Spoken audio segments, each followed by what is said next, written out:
Are you What up? are you air running? We're hitting the ground running today. Love that. Dude, I like that I'm still using my circle light here, and I feel like it's really effective. It brings out the ridges in your brow. You look kind of like a Neanderthal. Okay. I would say that your lighting that it's was- well ba- I thought you were going to it's mention well my eyes and how beautiful they are. It really brings out your eyes and how it is well it's like balanced. I two will say holes in a that. burlap sack. Thank you, Rob. But it does emphasize your brow, Okay. Man. but not in a bad way.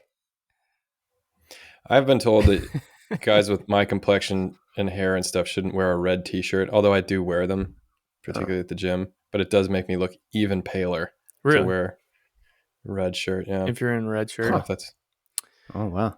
black too. If I wear black, which I wear black every day, Yeah. woo. basically. That is Also, unfortunate. it emphasizes my whiteness. Today, so this Neanderthal comment, it's because I'm all man and all priest. Okay. Today Bleezy, my assistant, she said, "Sir, my job is to hold back your testosterone." I was like, I don't know what that means. Is your testosterone's getting a little ahead of you? I'm like, honestly, I'm pretty pumped by that comment. I don't know exactly what it That means. is kind of cool. Huh. Yep. Yeah. I wonder how many chaplain's assistants say that. I only one. I'm guessing probably one in the whole U.S. Army. Yeah. Yeah. That if you have anything more on that, I'd be interested. But that reminds me a little bit of I'm reading Jacques Philippe's book on priestly fatherhood right now. You guys read that? Mm-mm. Mm-hmm. It's good. It's very good. But he had, and I'm going to butcher it, but he talked about when there's a father present, it like brings about the masculine virtues in a positive way. And one of the masculine virtues that he listed, again, as a positive, was combativeness. And I thought that was pretty cool. Yeah, what did he say is good about it? I mean, I think he just meant it's kind of like the Peterson thing of like stand up straight with your shoulders back.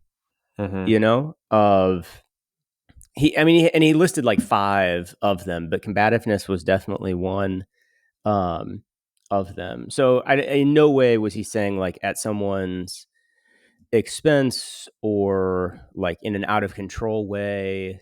I just read it very much as like, yeah, you got to be up for the good fight. Mm-hmm. That's what the good for you for having some testosterone present, and that's.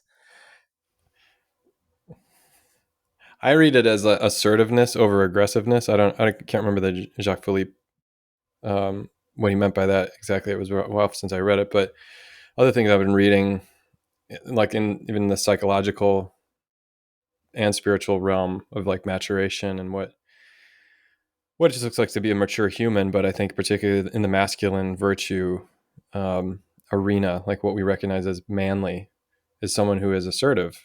Women should be assertive as well. And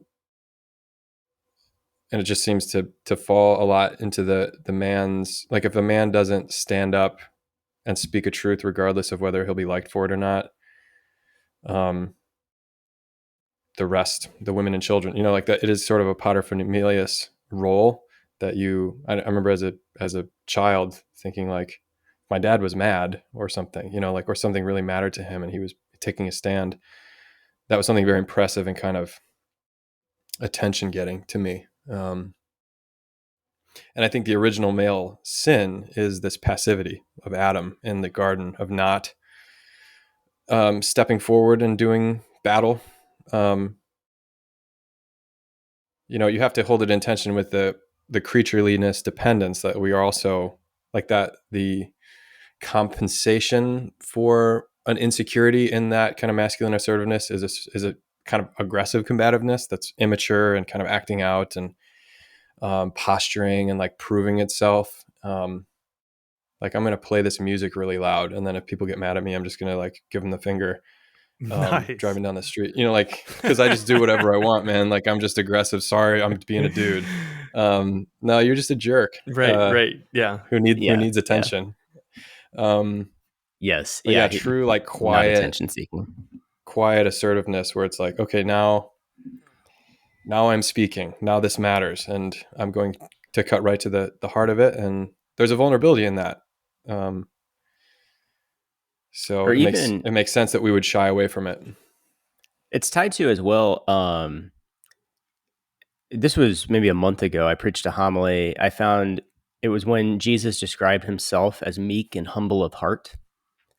And meek, I think, is kind of a tricky word from how we think of it. And I was like, I just wondered, like, the biblical understanding of meekness. Wasn't that recently And too in the daily readings with Moses? He was the meekest man on earth or something, or the meekest man in history. yeah, that There's was, never a man meeker.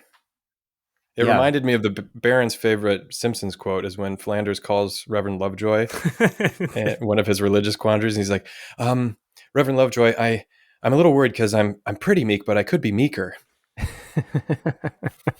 such a I could be dorky joke, meeker. but Baron loves it. That's really funny. The one I can't remember her name, but just found a little write up on it online, and according to the internet, meekness was described at the time for it was a military term for horses, and horses were like a very important part of the culture. And so they could be used for agriculture, trap, like many different things. But the best horses were the ones that were capable of battle. And so once a horse was trained for battle, meaning it could control itself in like these highly stressful situations and still respond immediately to its rider's commands, is it was said to be meek then. And so like that was a meek horse. And so just like the simple definition of meekness was strength that is under control. Yeah.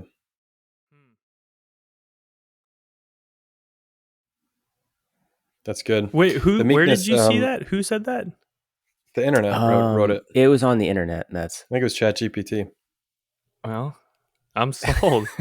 I'm sold. yeah. Hey, dude, I don't know what meek is. I'm like dying to know what meek is. So if that is what it is, if that's where it comes from, I've had this conversation a ton before. Like, what About does that meekness. mean? I know people who are meek, but I don't know what they are. It's like Name the meekest person you know. that's a meek person. Man, Let me try to find it. You guys carry the conversation for a minute. I'm looking up just the straight up dictionary definition of meek. wait, are y'all looking stuff up right now? Yeah. Quiet, need to gentle, and easily imposed on, submissive. Whoa. No, I don't think that's it. That's not it.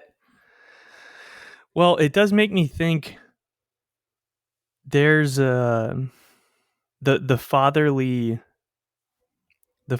ability to be combative. That's very fascinating to me. Especially considering how combative my dad is. And he's so combative. Would you say he's meek? I don't know. I don't know what meek means. That's true. I We didn't really I get know to the bottom of that. Moses was the meekest man to ever live, and that Jesus was meek and humble of heart. And there was one girl from my last parish that I was like, she's meek. I just know that. And she was very, very smart. It doesn't help that in English it rhymes with weak. Maybe there's something to that, but According to this internet site, the word meek comes from the Greek word praus, Praus, which means strength under control. It was used to define a horse that was trained for battle. Wow. Yeah. That's wild. That's very cool. And that's from Holy Family School of Faith, schooloffaith.com, Dr. Mike Scherschleit. I mean, he's a doctor. Oh, Mike Scherschleit? Yeah, Dr. Mike Schwerschlight? you know Dr. Mike. Guy from Dude, Holy good luck. Family, Good luck, priest of. Megan. Trying to Megan, do not pronounce email me for that name. Okay. I like how I have to stifle a little bit of a giggle. It's like meek comes from the Greek word praus, which sounds just like meek. You can see exactly how that we got that word from Oh praus. yeah. Mm-hmm, mm-hmm. Mm-hmm. Yeah. No, because there is a necessity in life for the father to protect his family and protect his children. And I would say it's not like um there's also the mama bear tendency. And so I think there's the feminine expression of this as well, which is also really really powerful and really beautiful. Um the Blessed Mother, we had Our Lady of Assumption yesterday, stomping on the head of the serpent, like she gets after it. And yet there's like an image that I have of this fatherhood. Connor, you got to meet my old battalion commander, who is in charge of 600, 700 paratroopers, and a lot of them just teens and 18 to 22, and many have never had a dad before, and they look to him like a dad. If he came in and was just like, "Hey, I love you guys and I want to care for you guys, and we're gonna jump into Afghanistan and we're gonna be fighting the Taliban. Like, I just really believe in you guys," and kind of gives this like more coddling type affection and care and love that dads can do in the proper time and the proper place, but not when you're in Afghanistan fighting against the Taliban. You need his giant head, and I would tell him he had a massive forehead all the time, to aggressively smash into people that are trying to hurt his people's heads. And he was like really good at it.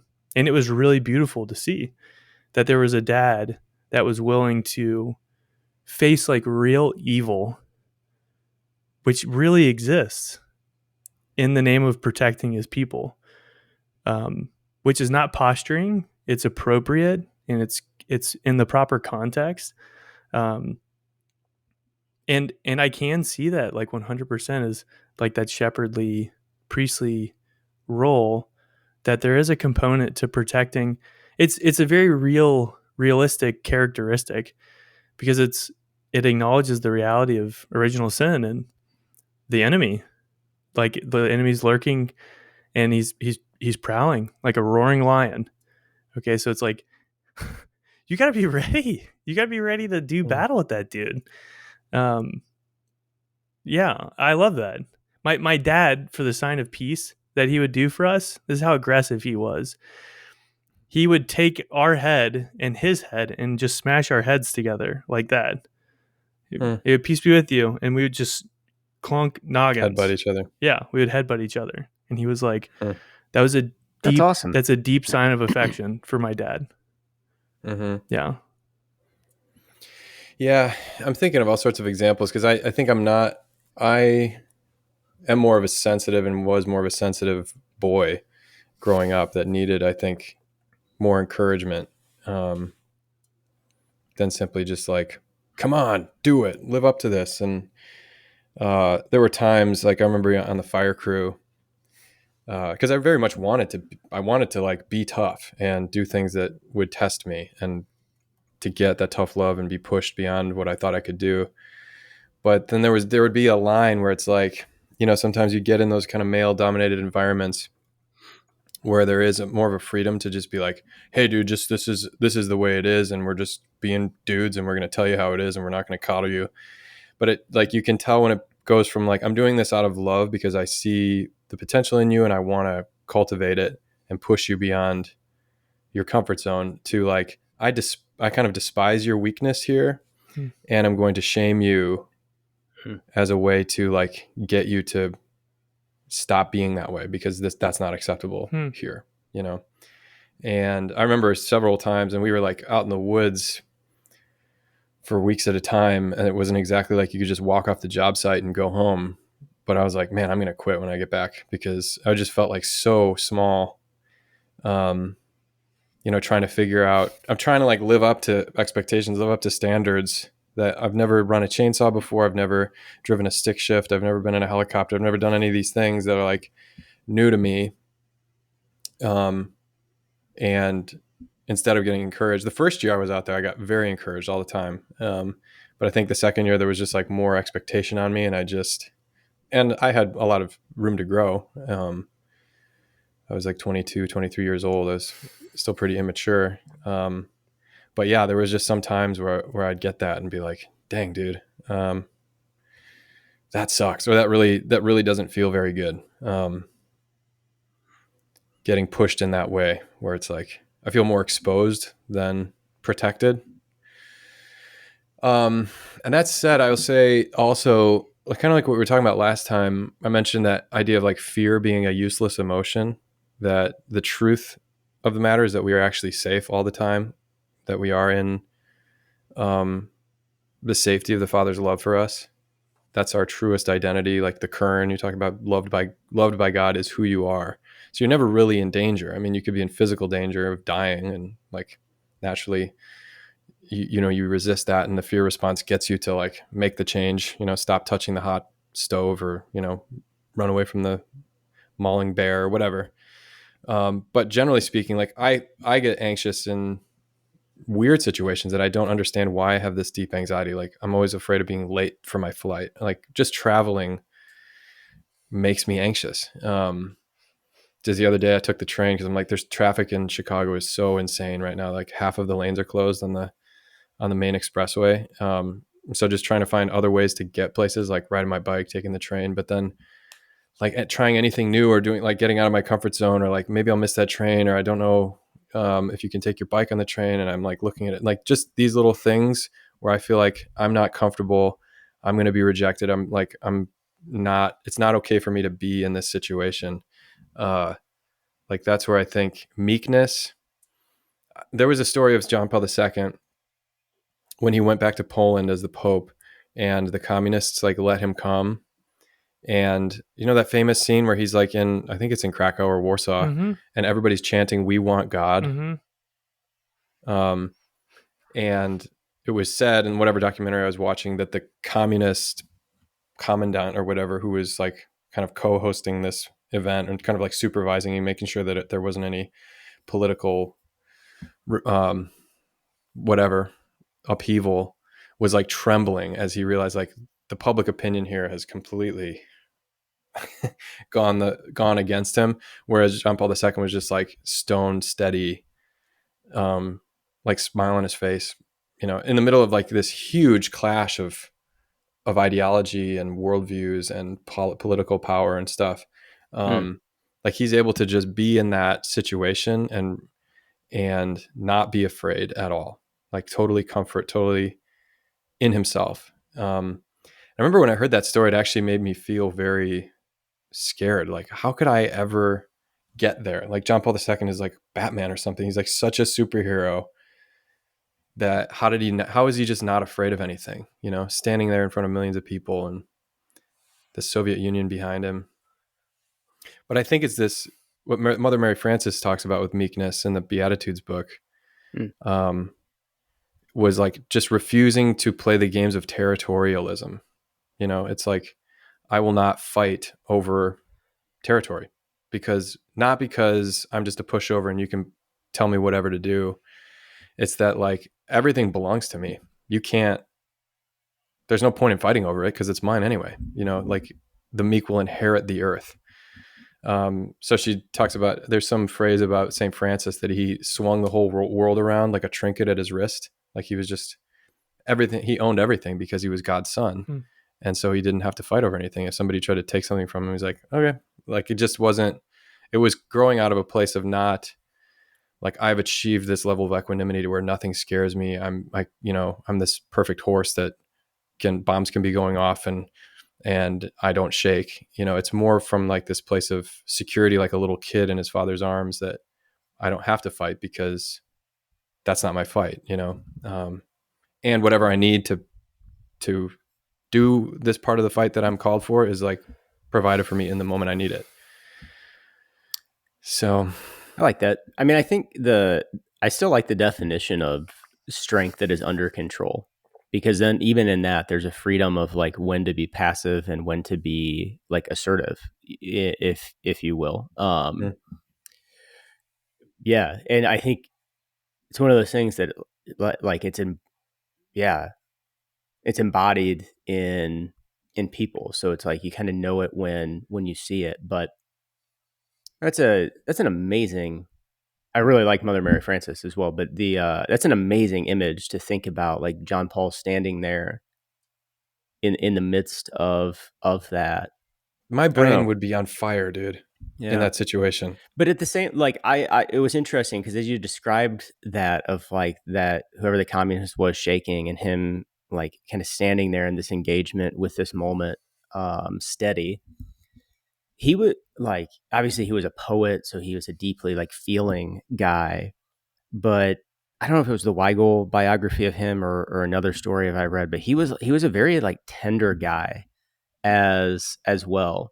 Like I think on that it might have been on the same Poland trip, and I this could be wrong. I don't know where to cite this from. It might be from the Weigel book, but there was a story that he wanted to like sing Polish songs with the youth. So he went out to his window of wherever he was staying, and there was this huge crowd of like Polish kids, youth that were out there, and they sang like Polish songs for an hour or so, and they made some type of gesture that it was like it could have been read of like they were almost ready to revolt from all the oppression that they were under. And he realized in the moment that he could spark like bad things as well. He had such a level of influence. He could tell them to go and start violence or whatever. And so he told them that night after that happened, pretty much like what a special night it was for him. And he said, like, now let's all go to bed quietly, meaning like, no, peace is like, that's the way here.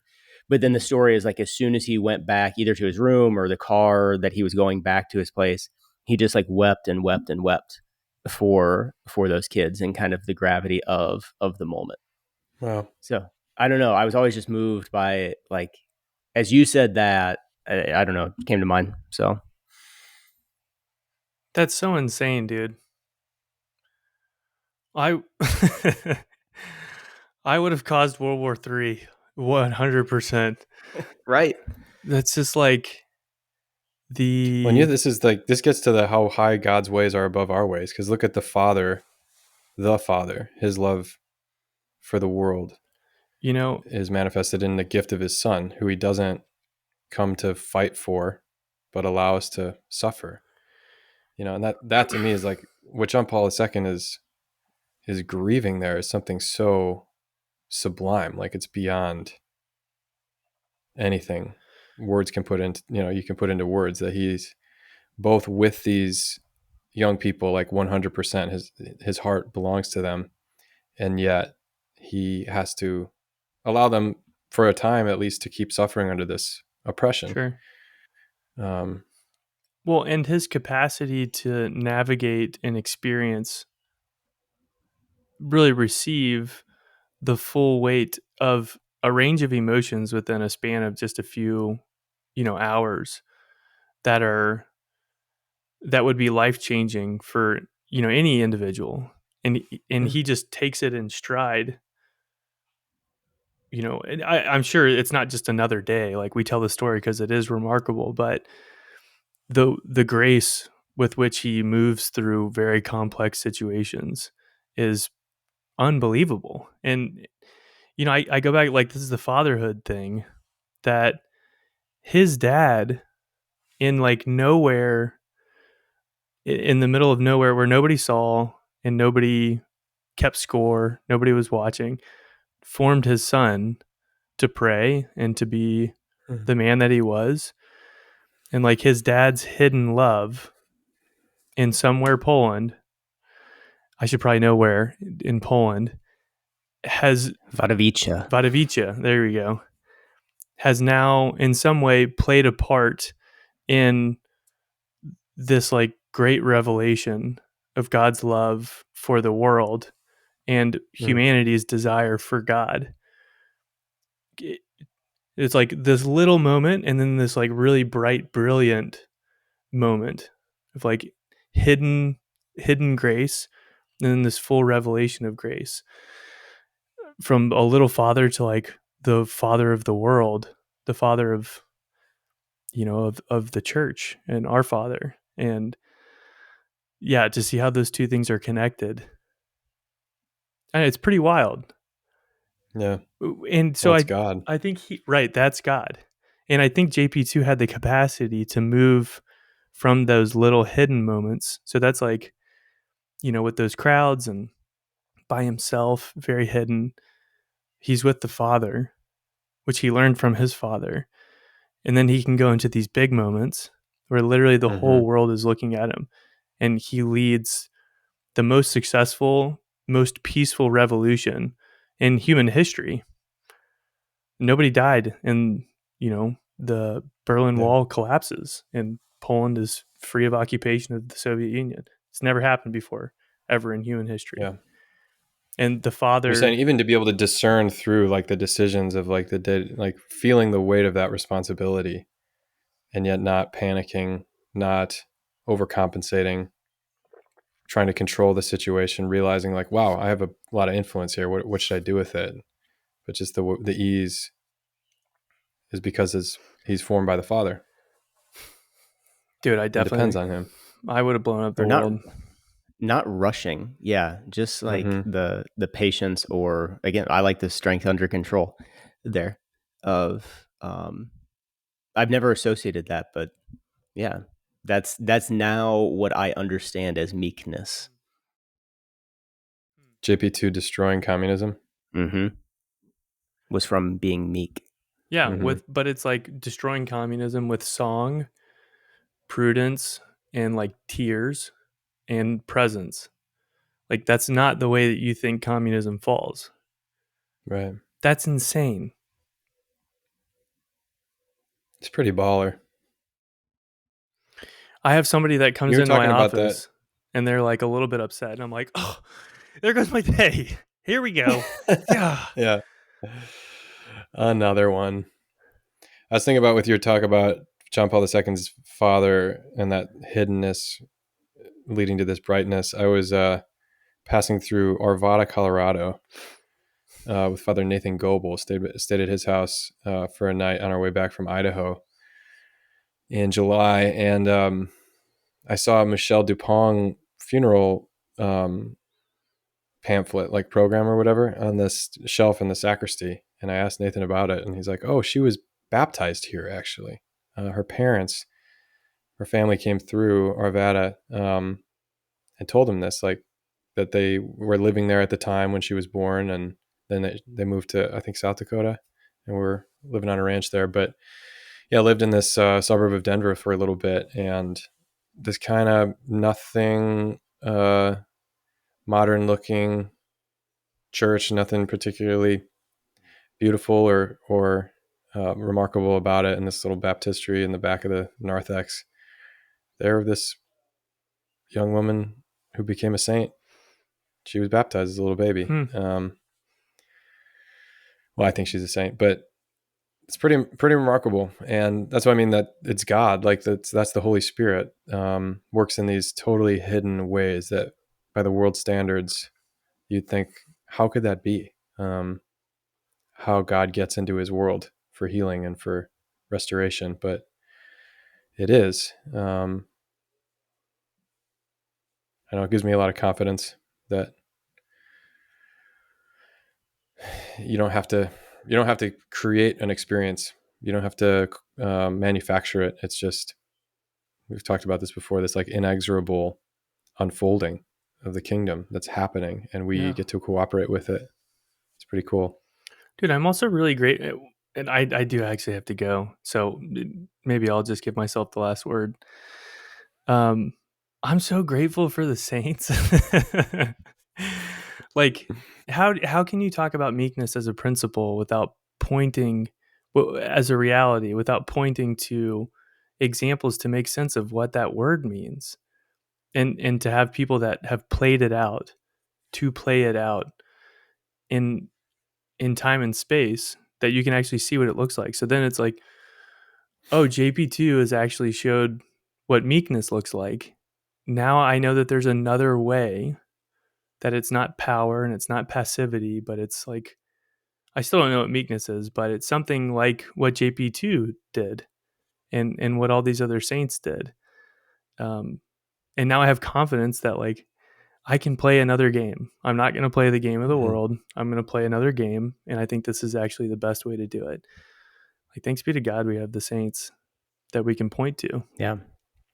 And worship. And not to steal the last word, but I did find, this is for Megan, that Elizabeth Party that's the article I found. I sent it to you guys as well on the definition of meekness and the war horses and strength under control. But I think, just from a quick skim, why I thought it was legit, she got it from Father John Ricardo. Then. Oh, nice. That's a trustworthy source. Yeah. You got All something right. to No, that's it. I was thinking Cardinal George, but that quote I sent you guys about not living, like your point about the third way, not living as if like the only way to get ahead in the world is to play the game of the world. Yeah, it's without somebody to set that example that like I don't have to like escape the scary things of the world, but I also don't have to just like become another combatant in the world of like fighting over worldly territory. I can be this totally free, utterly free alter Christus, another Christ that's just in his world for healing. It's pretty cool. Yeah. Yeah, it is really cool. Being overdoing. All right, get to your thing, dude. I'm going to hit stop.